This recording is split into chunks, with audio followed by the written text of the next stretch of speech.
जय हिंद दोस्तों, कैसे हैं आप लोग? आप लोगों के बीच एक बेहद महत्वपूर्ण खबर लेकर आया हूँ। यह खबर है, रक्षा मंत्री ने जो एससीओ की बैठक में शामिल हुए थे, इस एससीओ की बैठक में इन्होंने संयुक्त बयान पर हस्ताक्षर करने से मना कर दिया। ये संयुक्त बयान क्या है, इसके बारे में हम पूरा डिटेल से जानेंगे। ये बेहद महत्वपूर्ण है और उन्होंने ठीक ही किया है जो इस पे हस्ताक्षर नहीं किया है। तो इन्होंने क्यों मना कर दिया और इसके मायने क्या, बहुत सारे अभी न्यूज़ पे देखिएगा तो इसी के बारे में चर्चा किया गया है।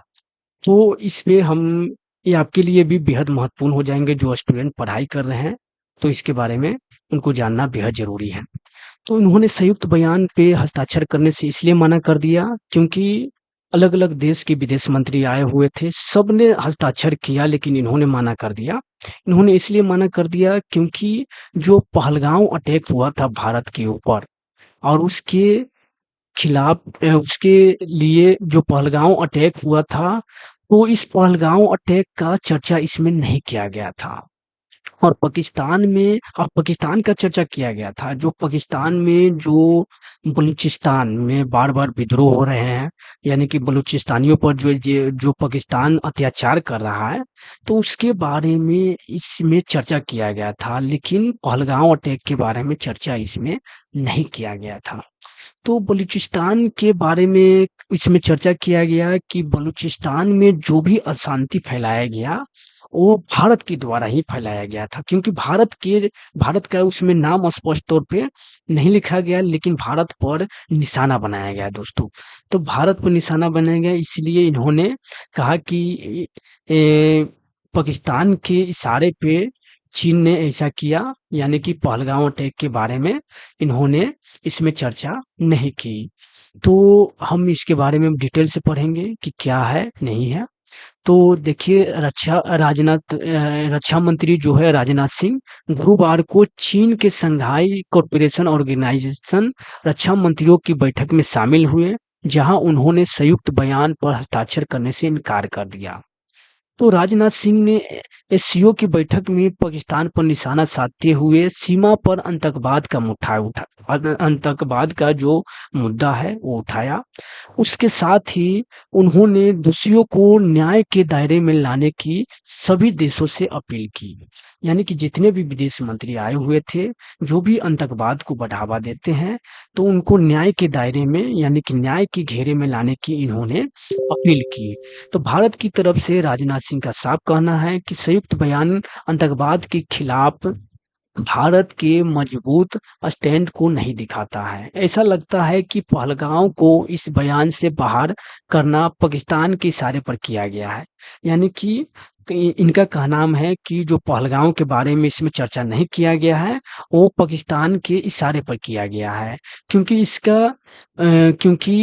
उसका सदाबहार सहयोगी चीन अभी संगठन का अध्यक्ष है। इसमें न सिर्फ पहलगाँव हमले का कोई ज़िक्र नहीं है, बल्कि उसकी जगह डॉक्यूमेंट में बलूचिस्तान का उल्लेख किया गया। वही बलूचिस्तान जिसके बारे में अभी हर बार खबर आते रहता है कि पाकिस्तान से बलूचिस्तान अलग हो जाएगा, एक नया देश बनेगा, तो उसी के बारे में चर्चा किया गया है इसमें पूरा डिटेल से। लेकिन पहलगाँव अटैक के बारे में नहीं चर्चा किया गया है।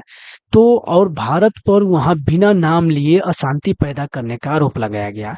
यानी कि बलूचिस्तान में जो भी अशांति फैलाए जाते हैं, अशांति विद्रोह वगैरह होते हैं, तो इसमें कहा गया है कि भारत के द्वारा ही ऐसा किया जा रहा है। तो राजनाथ सिंह जो रक्षा मंत्री है, उन्होंने एससीओ की बैठक से पहले किंगदाओ में इस बैठक के दौरान आतंकवाद के खिलाफ भारत की नीति में बदलाव की व्यापक रूपरेखा प्रस्तुत की।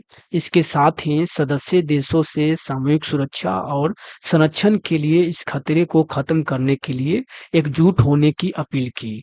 तो रक्षा मंत्री ने आतंकवाद के खिलाफ सभी से कहा कि इस पे एकजुट होकर हम सब इस पे एकजुट होकर और इस खतरे से हम लोग एकजुट होंगे, तभी इस खतरे से, आतंकवाद के मुद्दे से हम लोग छुटकारा पा सकते हैं।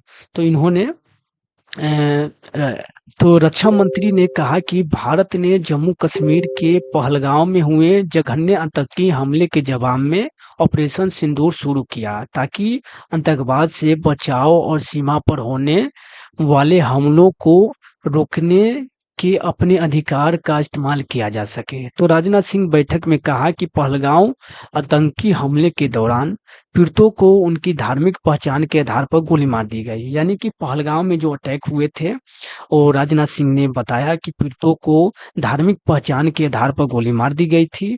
आतंकी समूह लश्कर ए तैयबा के एक प्रतिनिधि द रेजिस्टेंस फ्रंट ने हमले की जिम्मेदारी ली।